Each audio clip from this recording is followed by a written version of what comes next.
Hello! You are watching the Hustle and Know Entrepreneurial Experience. We are an entrepreneurship book club moving into the podcast world. Last week, we discussed and read the book Maybe You Should Talk to Someone by Lori Gottlieb. So that book essentially, Lori is a therapist, so she just went through a variety of different patients and lessons that she's learned through her own trials and tribulations and shared it with us. So let's find out if we're still doing what we said we were going to do in the last session. So who wants to go first? Joseph? Me on the hot seat? Yes, always putting you in the hot seat. Okay. I love it. I want to find something on my phone because I actually did do it, and I found a cool app. Mm-hmm. Let me see if I can show it. So tell us what you said you were going to do. I said I would feel my feelings. So basically, I would talk to people when I have trouble, and instead of being a robot. And I found a cool app that actually tracks how you're feeling. So it contacts you at 9 p.m. each day. It's like, how are you feeling? And it's called Dailyo. You can see that. That's cool. Right, and it actually tracks how I'm doing. Yesterday I was good. 2 days ago I was rad. And it says exactly how you're feeling. So I've been doing that, yeah.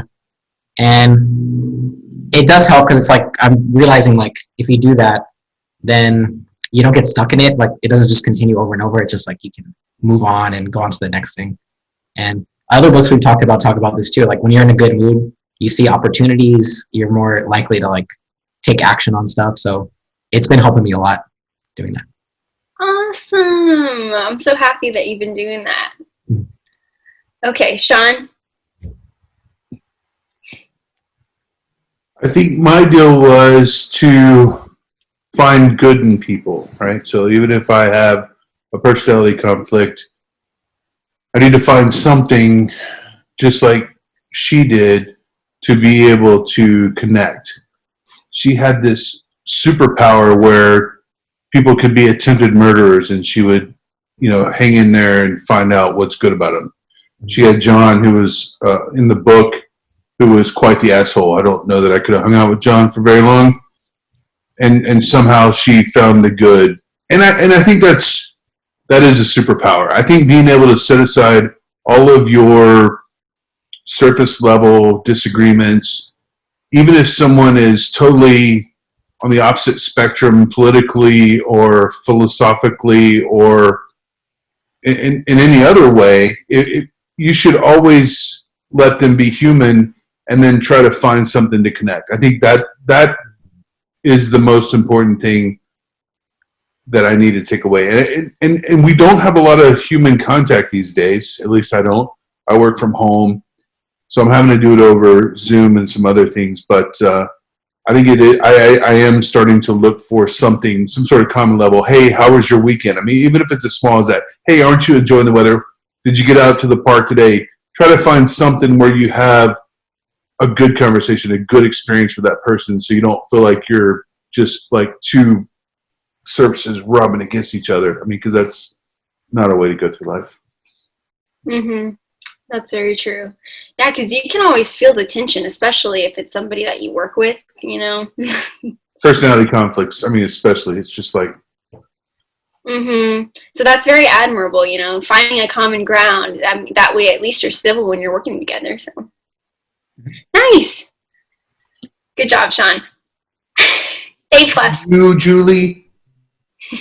Yes, my turn. Okay.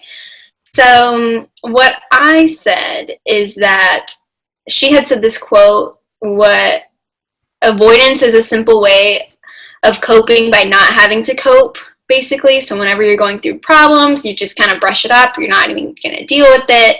And that really hit me hard, wow, because as you've been watching our videos, I think that's my biggest struggle is procrastinating, and not for any particular reason. I just want to go to the next thing. And I basically said that I'm going to, be more aware and be more productive with my goals, but also be conscious, because I think that's where we, days can just go by so quickly, and next thing you know, like, where did 2020 go, guys? I don't know. Like, it was here and it was gone, even though we've been in lockdown. So just like an entire decade. Oh, shush. The point being, well, I mean, that's a good point. Yeah, a whole decade's been gone. The point is that life can go by super quickly if you're not paying attention, if you're just dealing with the next thing. So I've been making sure to be very, very mindful. Every day I have like a list of like things that I need to accomplish that day. And what's also been helping me is my little fur babies. And they're just the sweetest little things, and it just makes me really like be in the moment and be happy and appreciative of life. So they are, right? I mean, they are. Dogs, cats, they're totally in the moment. They have no concept of past or future. Mm-hmm. I mean, they just know when you have food, they want it. When you want to sleep, they do it. When then you go to the restroom, they go. I mean, what a life. Mm-hmm. A freaking life. They don't pay rent. They don't have to go to work. They don't worry about retirement. Mm-hmm. It's very refreshing. It's refreshing because they just like want to love you and cuddle you all the time. And it's like, oh, like big things that we think that we make up in our minds. Like, this is a huge deal. It's really not a big deal when you look at it. So I've been very, very happy this week since I've been doing that. So. Good for you. Yay. I'm not getting rid of them like Ramiro said in the last couple of videos. He's like, get rid of the animals. Shame on Ramiro. Never. Okay. Well, awesome. I'm so happy that we all followed through. And thank you, everybody, for watching our Hustle and Know entrepreneurial experience. This is our last confessional for the year, but check us out next week as we discuss a recap of everything that we learned. So thank you so much, and don't forget, hustle beats talent when talent doesn't hustle. Okay. Bye. See you next time.